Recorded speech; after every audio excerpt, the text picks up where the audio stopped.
उन्होंने साफ तौर पर कह दिया है, करेंगे क्या वो नहीं किए, लेकिन उस दिन साफ तौर पर कह दिया है। उन्होंने कहा कि न तो हम बीजेपी को वोट देंगे और न ही जेएमएम को वोट देंगे, हम एक नया चेहरा को वोट देंगे, लेकिन हाँ वो चेहरा थोड़ा तगड़ा होना चाहिए।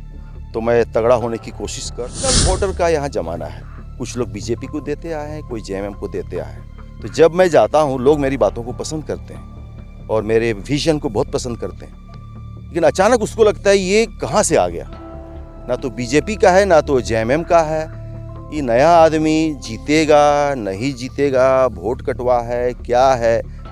लोग मेरी स्कीम को, मेरे विजन को बहुत पसंद कर रहे हैं। मेरे लिए बहुत बड़ा चैलेंज है कि मैं लोगों को अपना चेहरा दिखाऊं, बताऊं कि मैं क्या सोच रहा हूं, और इस कम समय में मिलना भी थोड़ा मुश्किल हो रहा है। और एक चीज़, थोड़ा बोलने में मुझे हिचकिचाहट होती। आप पीएचडी हैं और पीएचडी यहाँ आ गए आपको कहीं काम नहीं मिला क्या, यूनिवर्सिटी नहीं गए? बहुत जगह ऐसा रिएक्शंस मिल रहे हैं हमको, लोगों में एक इम्प्रेशन जग गया है कि पढ़े लिखे लोगों के लिए पॉलिटिक्स नहीं। मैं आपके चैनल के थ्रू लोगों को रिक्वेस्ट करना चाहूँगा, एक मौका दिया जाए, मुझे एक मौका दीजिए आप लोग। मैं काफ़ी विकास दिखाऊंगा और मेरे पास विजन है, मेरा रिसर्च है, उसको मैं एक्सपेरिमेंट करूंगा, इम्प्लीमेंट करूंगा। और यदि मैंने विकास का वो सीढ़ी दिखा दिया तो गारंटी है पढ़े लिखे लड़के लड़कियां पॉलिटिक्स में आएंगी और हमारा पॉलिटिक्स बहुत। गोविंद ठाकुर और आप देख रहे हैं जी टीवी भारत न्यूज। झारखंड के अगर संथाल परगना की बात की जाए तो संथाल परगना के अगर दुमका के बाद और बरहेट के बाद जो है तीसरा नंबर पर सबसे ज़्यादा चर्चा बोरियो सीट की हो रही है, क्योंकि यहाँ से जो है झारखंड के मुख्यमंत्री हेमंत सोरेन ने जो है चुनाव लड़ने का मूड बना लिया है। सोशल मीडिया पर यह चर्चा काफ़ी तेज है कि अब झारखंड के मुख्यमंत्री हेमंत सोरेन बोरियो सीट से चुनाव लड़ेंगे। दूसरी तरफ चर्चा ये भी है कि लोबिन हेम्ब्रम जो झारखंड मुक्ति मोर्चा के कद्दावर नेता, जो बोरियो से कई बार विधायक रह चुके हैं, वो अब बीजेपी के जो है भावी प्रत्याशी के तौर पर माना जा रहा है कि लोबिन हेम्ब्रम यहाँ से बीजेपी के टिकट पर जो है चुनाव लड़ेंगे। अब ऐसे में सवाल ये उठता है कि एक तरफ झारखंड के मुख्यमंत्री हेमंत सोरेन, तो दूसरी ओर जो है बीजेपी के टिकट पर चुनाव लड़ेंगे लोबिन हेम्ब्रम। और तीसरा अगर हम प्रत्याशी की बात करें तो निर्दलीय प्रत्याशी के तौर पर एंट्री हो रहा है संथाली फिल्म निर्देशक का।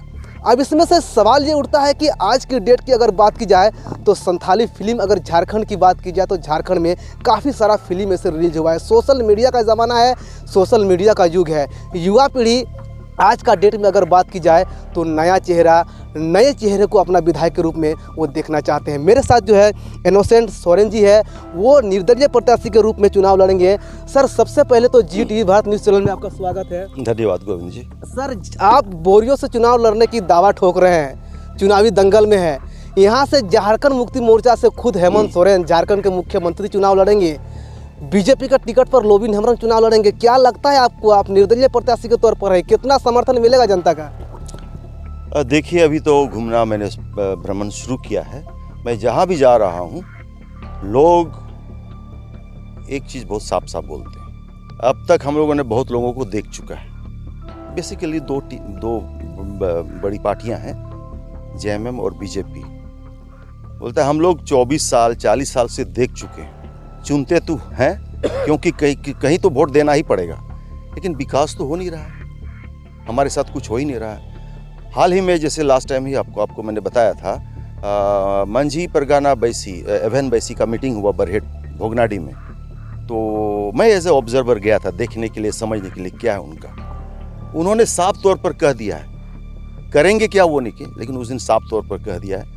उन्होंने कहा कि न तो हम बीजेपी को वोट देंगे और न ही जेएमएम को वोट देंगे, हम एक नया चेहरा को वोट देंगे, लेकिन हाँ वो चेहरा थोड़ा तगड़ा होना चाहिए। तो मैं तगड़ा होने की कोशिश कर रहा हूँ, इतना ही कह सकता हूँ। लेकिन सर, ये सवाल उठता है कि एक तरफ झारखंड के मुख्यमंत्री हेमंत सोरेन बोरियो सीट से चुनाव लड़ेंगे, उन्होंने योजनाओं का बौछार कर दिया है झारखंड में। मैया सम्मान योजना की बात की जाए, अबू आवास योजना की बात की जाए, बीजेपी की अगर हम बात करें तो बीजेपी भी योजनाओं का जो है बौछार कर दिया है। आखिर जनता अगर आपको लाइक करेगा या आपको समर्थन करेगा तो क्यों वोट करेगी जनता आखिर जो है आपको? गोविंद जी, देखिए, मैंने आखिरी इंटरव्यू में आपको बताया था मैं किसानों के लिए काम करूँगा, मुख्यतः युवाओं के लिए बेरोजगारी दूर करने के लिए। मैं दोहरा के बोलता हूँ, ये जो योजनाएं आती हैं, ये पॉपुलिज्म, मतलब लोगों को खुश करने के लिए कुछ कुछ देते जाओ। तो ये मेरे हिसाब से, मेरे जजमेंट में कभी कभी ठीक है, जिस साल अकाल हुआ, बाढ़ आई, या जैसे कोरोना जैसा चीज़ हुआ, तब उसके लिए ठीक है। लेकिन आप लॉन्ग टर्म बेसिस में ऐसा योजना देते जाइएगा लोगों को खुश करने के लिए, वो भी इलेक्शन के पहले कुछ दिनों पहले अनाउंस करते रहिएगा, लोग कुछ तो खींचे चले आएंगे ऐसे, लेकिन वो मेरा सपना और वो मेरा विजन नहीं है।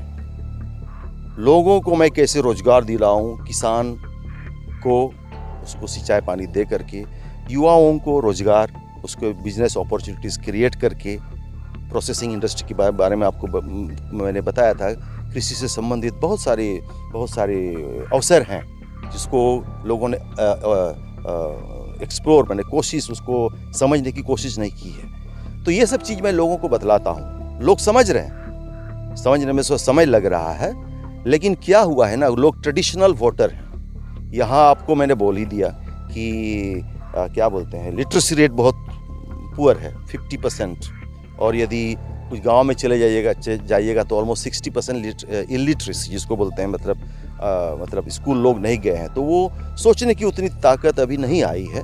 तो ट्रेडिशनल वोटर का यहाँ ज़माना है। कुछ लोग बीजेपी को देते आए हैं, कोई जेएमएम को देते आए हैं। तो जब मैं जाता हूँ, लोग मेरी बातों को पसंद करते हैं और मेरे विजन को बहुत पसंद करते हैं, लेकिन अचानक उसको लगता है ये कहाँ से आ गया, ना तो बीजेपी का है ना तो जेएमएम का है, ये नया आदमी जीतेगा नहीं जीतेगा, वोट कटवा है क्या है।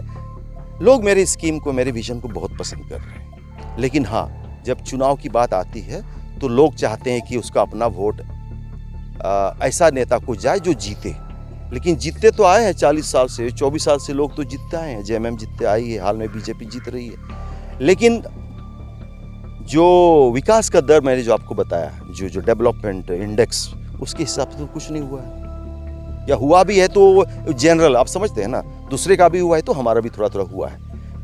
लेकिन जहाँ हम बात करते हैं कि हम मिनरल, ये खनिज संपदा में सबसे रिच हैं, 40% मिनरल झारखंड में है, मजाक नहीं है। 29 या 30 स्टेट आपने बोला ये है, उसमें से 40 हमारा है, 100 में से 40 हमारे पास है, और नीचे से हम थर्ड सेकंड आते हैं गरीबी रेखा में। तो चिंतनीय विषय है ये। देखिए, मैं नया हूँ, मेरे लिए बहुत बड़ा चैलेंज है कि मैं लोगों को अपना चेहरा दिखाऊं, बताऊं कि मैं क्या सोच रहा हूं, और इस कम समय में मिलना भी थोड़ा मुश्किल हो रहा है। और एक चीज़, थोड़ा बोलने में मुझे हिचकिचाहट होती है, क्या है ना, लोगों को आदत हो गया है, जब आप कहीं जाते हैं, हम जाते हैं, तो वही मुर्गा भात वाली बात है। तो जहाँ भी जाता हूँ, आप कुछ बोलिए, ये बोलिए, ध्यान से सुनते हैं, लास्ट में बोलेगा कि कुछ खिलाइए पिलाइए, तो मेरे पास उतने तो पैसे हैं नहीं। और मैं साफ बोलता हूँ लोगों को, चाहे वह पिला दूंगा, ठीक है, आप मेरे घर आइए, मैं खिला दूंगा, लेकिन ये जो खिलाने का जो रिवाज है, ये मैं बंद करना चाहता हूँ। क्योंकि आपको आज 50-60 रुपया का, 100 रुपया का मुर्गा भात मिल गया, और इसके बाद आप सब कुछ भूल जाते हैं। मैं आपके लिए ऐसा काम करूँगा, आप सालों भर मुर्गा भात खुद का खाइएगा। तो ये कल्चर घुसा हुआ है, मुर्गा भात थोड़ा खिलाइए। कोई आदिवासी गांव में जाइएगा तो बोलेगा हमको पंची पढ़ान दीजिए, तुम्दा टमक दीजिए, फुटबॉल दीजिए। यहाँ भी कुछ लोगों ने मुझे क्रिकेट किट मांगा है, ये बगल में ही, मैं नाम नहीं बताऊँगा। हाँ, तो ये मांगने वाली बात है, कल्चर बन चुका है। तो यदि मैं प्रत्येक गाँव में ऐसा ही कुछ देते जाऊँ, तो मेरे पास तो ब्लैक मनी नहीं है, और के पास है कि नहीं कह सकता हूँ, लेकिन कुछ लोग तो दे रहे हैं, मेरे पास तो वो नहीं है। और वो कल्चर मैं नहीं लाना चाहता, लोगों की आदत को मैं बिगाड़ना नहीं चाहता हूँ। तो मेरे लिए बहुत बड़ा चैलेंज है।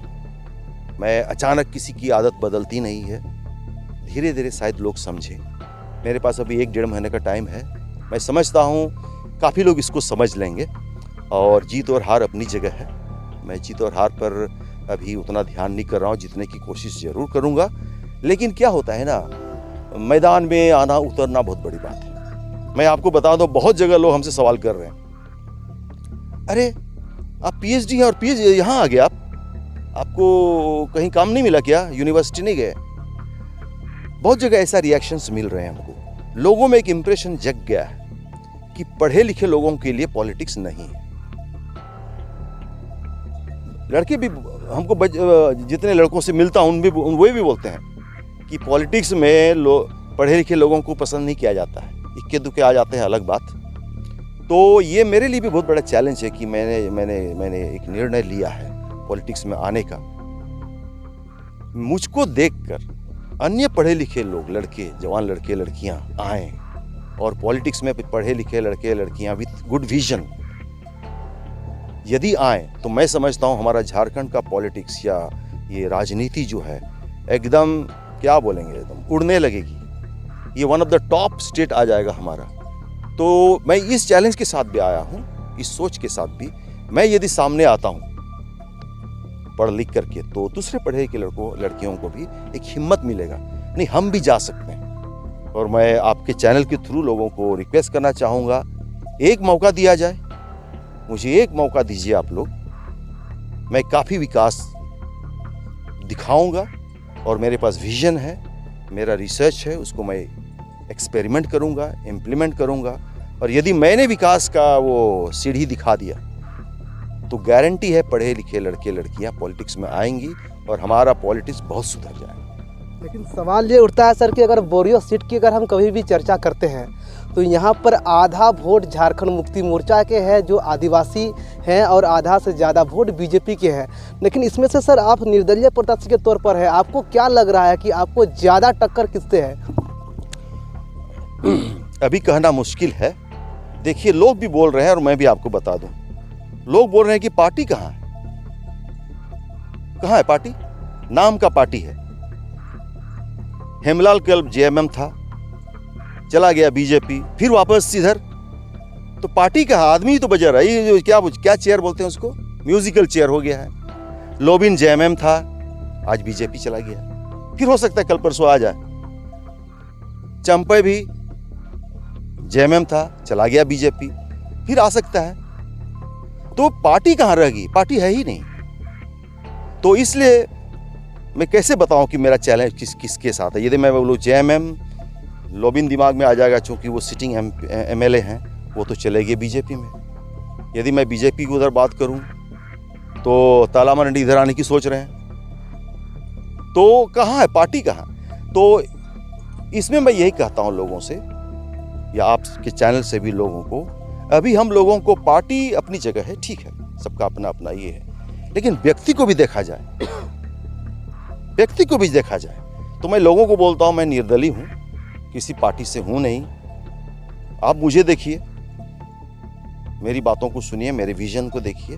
हाँ, अभी तक आप बोल सकते हैं आपने क्या किया है, ठीक है, पर राजनीति में ये मेरा पहला कदम है, तो राजनीति में नहीं किया है मैंने, लेकिन जहाँ भी रहा हूँ मैं, आरबीआई मैंने बहुत अच्छा काम किया है, वो मेरा प्रोफेशन था। फिल्म दुनिया की आप चर्चा करते हैं, मैंने 15-16 ड्रामा लिखे हैं, 3 पब्लिश कराए हैं, मैं लेखक भी हूँ। उसके ऊपर से मैंने हाल में एक फिल्म बनाया, सकाम ओढ़े, मुझे 8 अवार्ड्स मिले हैं, वे भी नेशनल अवार्ड्स के लिए भी मैं अप्लाई करने वाला हूँ। लोगों ने इसको बहुत पसंद किया है। साथ साथ मैं संथाली लिटरेचर के लिए बहुत सारी जगह हम लोगों ने सेमिनार करवाया है। मैं गांव में बच्चों को पढ़ाता हूँ, अभी भी गांव में रह रहा हूँ, शाम को बच्चों को पढ़ाता हूँ। दुमका में मैंने एक वेलफेयर स्कूल चलाया 8 साल, अपने खर्च से। 40 गरीब बच्चे पढ़ते थे वहाँ। तो मैंने समाज के लिए अपने लेवल में, व्यक्तिगत लेवल में बहुत कुछ किया है। और मैं आपको दावे के साथ, और आप मुझे विश्वास, आप मुझे भरोसा कर सकते हैं, यदि मैं कुछ करूँगा तो पब्लिक के लिए ही करूँगा, क्योंकि भारतीय रिजर्व बैंक ने मुझे सब कुछ दे दिया है। एक जीविका दी मुझे, बच्चों को पढ़ने के लिए सारी सुविधा मैं उसको दे पा रहा हूँ, परिवार को अच्छी तरह से देख पा रहा हूँ, ज़रूरत भर घर गाड़ी खरीद लिए हैं। तो मुझे जीविका नहीं चाहिए, जो मैं करूँगा पब्लिक के लिए ही करूँगा। अब रही बात लोग कितना विश्वास करते हैं मैं कितना उनका कॉन्फिडेंस, उसका दिल जीत पाता हूँ, नहीं जीत पाता हूँ। आपके चैनल से शायद और मेरा पॉपुलैरिटी बढ़ जाए। चलिए, बहुत बहुत धन्यवाद सर। जिस प्रकार जो है इनसे हम लोगों ने बातचीत किया, इन्होंने एक सीधा शब्दों में कह दिया है कि चुनावी दंगल में अगर बोरियो विधानसभा क्षेत्र की बात की जाए तो यहाँ पर ना ही झारखंड मुक्ति मोर्चा पार्टी है और ना ही बीजेपी पार्टी है, बल्कि अगर बोरियो विधानसभा क्षेत्र की अगर चुनावी दंगल की बात की जाए तो यहाँ सिर्फ जो है वैल्यू और मान्यता जो है यहाँ पर चेहरे को मिलता है। क्योंकि अभी का डेट में अगर वर्तमान समय में अगर बोरियो सीट की आकलन की जाए तो लोबिन हेम्ब्रम अब कहीं पर भी गांव में अगर जाते हैं और लोबिन हेम्ब्रम की चर्चा करते हैं तो उस गांव के लोग सबसे पहले ये चर्चा करेंगे कि लोबिन हेम्ब्रम तो झारखंड मुक्ति मोर्चा के विधायक रहे हैं, वो गुरु जी के चला रहे हैं। अगर कहीं भी अगर आप जाते हैं, अगर आप हेमंत सोरेन की चर्चा करते हैं तो उन्होंने भी उसका भी यही कहेंगे कि हेमंत सोरेन तो गुरु जी का बेटा है। लेकिन वर्तमान समय में क्या इस क्षेत्र की जनता, जो बोरियो विधानसभा क्षेत्र की अगर बात की जाए तो सबसे ज़्यादा यहाँ बोरियो विधानसभा क्षेत्र जो है आदिवासी बाहुमूल क्षेत्र है, और वोटरों की संख्या अगर बात की जाए तो सबसे ज़्यादा आदिवासी ही वोटर है। लेकिन क्या वो चेहरे को पहचान पाए हैं या फिर नहीं पहचान पाए हैं, या फिर वो भी पार्टी के बल पर निर्भर है। हालांकि इन्होंने साफ शब्दों में कह दिया है कि यहाँ पर कोई पार्टी नहीं है, यहाँ पर सिर्फ चेहरे हैं, और उस चेहरे को यहाँ के जनताओं को जो है 2024 को विधानसभा चुनाव में पहचानने की ज़रूरत है। लेकिन अब देखने वाली बात होती है विधानसभा चुनाव में कि यहाँ के जनता किसको समर्थन करती है और किसको यहाँ से जिता करके जो है वो विधानसभा भेजने का काम करती है। Govind Thakur, ZTV Bharat news, Sahibganj.